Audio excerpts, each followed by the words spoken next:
வாழ்வோம் வாழ்விப்போம். இது இறைவாக்கு. இறைவனிடமிருந்து தன்னடியார்களுக்கு வழங்க பெரும் அருளமுதம். ஒன்றாம் அருளமுதம். வாசம் வாக்கு 1. நான் உங்கள் மத்தியில் வாசம் செய்கிறேன். அன்பு கண்களை கொண்டு என்னை தரிசியுங்கள். ஆரவாரத்தை அப்புறப்படுத்தினால் மட்டுமே நீங்கள் அமைதியை ஸ்பர்சிக்க முடியும். வாழ்வோம் வாழ்விப்போம். இறைவனை தரிசித்த சித்தர்கள். 6 வயது இருக்கும் ஒரு நாள் மாலை 2ஆம் வகுப்பு பாட புத்தகத்தை படித்துக் கொண்டிருந்தார் இறைவன். பாடத்தில் மனம் ஒன்றவில்லை. காதில் அம்பலத்தரசே அருமருந்தே என்ற தாடிக்கார தாத்தா பாடும் பாடல் ஒலித்தது. இறைவனின் எதிர் வீட்டில் வசித்தவர்.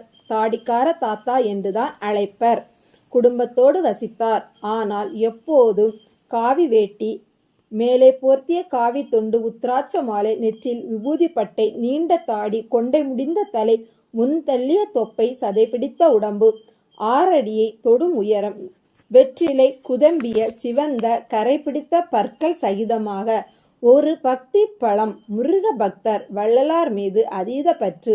அதிகமாக அவர் கையில் ஒரு சின்ன கொட்டு வைத்து கொண்டு திருப்புகழும் திருவருட்பாவும் பாடுவது வழக்கம். இந்த பாடல்கள் என்று பின்னால் இறைவன் அறிந்தது. அவர் நாதத்தை 3 வயது முதலே கேட்டவர். திண்ணையில் இருந்து கொண்டு பூசையின் போது அவர் பூஜை அறையில் பக்கத்தில் இருந்து கேட்டு ரசித்தது. அவற்றில் இறைவனை தொட்டது. அம்பலத்தரசே அருமருந்தே. இப்போது இந்த பாடல் ஒலித்தது. ஆனால் குரல் வேறு. தாடிக்கார தாத்தா அல்ல. பக்கத்தில் நின்று உருகி பாடுகிற ஓசை இறைவனை ஆக்கிரமித்தது. இறைவனால் பாடம் படிக்க முடியாமல் புத்தகத்தை மூடி வைத்துவிட்டு திண்ணைக்கு வந்தார். வானை பார்த்தார். அப்படி ஆடி போனார். ஆம், வானவெளியில் நெருப்பு பற்றி எரிந்தது. இறைவனால் நம்ப முடியவில்லை. அருள் பெரும் ஜோதியாக வானவெளியில் பார்க்க அதிலிருந்து வெள்ளை உடை தரித்த ஒருவர் இறங்கி இறைவனை நோக்கி வர, இறைவனுக்குள் இவரை பார்த்த மாதிரி இருக்கிறதே என்ற எண்ணம் உதயமாக சட்டென நினைவிற்கு வந்தது. தாடிக்கார தாத்தா வீட்டில் இருந்த முட்டா கேட்ட வெள்ளுடை தோற்றம். ஆம், வள்ளலாரேதான். ராமலிங்க சுவாமிதான். தாடிக்கார தாத்தா உருகி உருகி பாடி கைகூப்பி வணங்கும் உருவமே. ஆனால் முகசாயல் போட்டோவில் இருந்த மாதிரி இல்லை. வெள்ளுடை உருவம் அவரே என்ற முடிவிற்கு வந்தது. ஆச்சரியமாக பார்க்க உருவம் இறைவனை நோக்கி வந்து விட்டது. இறைவன் வீட்டு திண்ணில் இந்த கோலம் காட்சியல்ல. இறைவன் நின்று கொண்டிருக்க பக்கத்தில் வந்தவர் இறைவனை இடவலமாக ஒரு சுற்று சுற்றிவிட்டு வந்த வெளியிலே வானேறினார். இறைவனுக்கு இது கனவல்ல என்ற உணர்வு, நிஜமா என்ற தவிப்பு.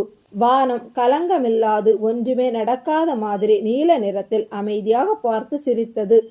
சுய உணவிற்கு வந்த மாதிரி தோன்றியது. இறைவனை சுற்றி ஒரு அக்னி வளையம் எரிந்து கொண்டிருப்பதை உணர்ந்தார். இந்த காலகட்டத்தில் ஞான பாடல்கள் பாடிக்கொண்டிருப்பார். எழுத தெரியாது, எழுத முயலவும் இல்லை. வந்தவர் சிதம்பரம் ராமலிங்கம் என்று தன்னை அடையாளப்படுத்திய வள்ளல்பிரான் என்பது புரிந்தது. பிற்காலத்தில் இறைவனோடு நெருக்கமாக இருந்து பல படைப்புகளுக்கு வித்திட்டவர். அருவுருவாக இன்று தொடர்ந்து கொண்டிருக்கிறார். வள்ளல்பிரான் இறைவனை தரிசித்த சித்தர் தானே. வாழ்வோம் வாழ்விப்போம்.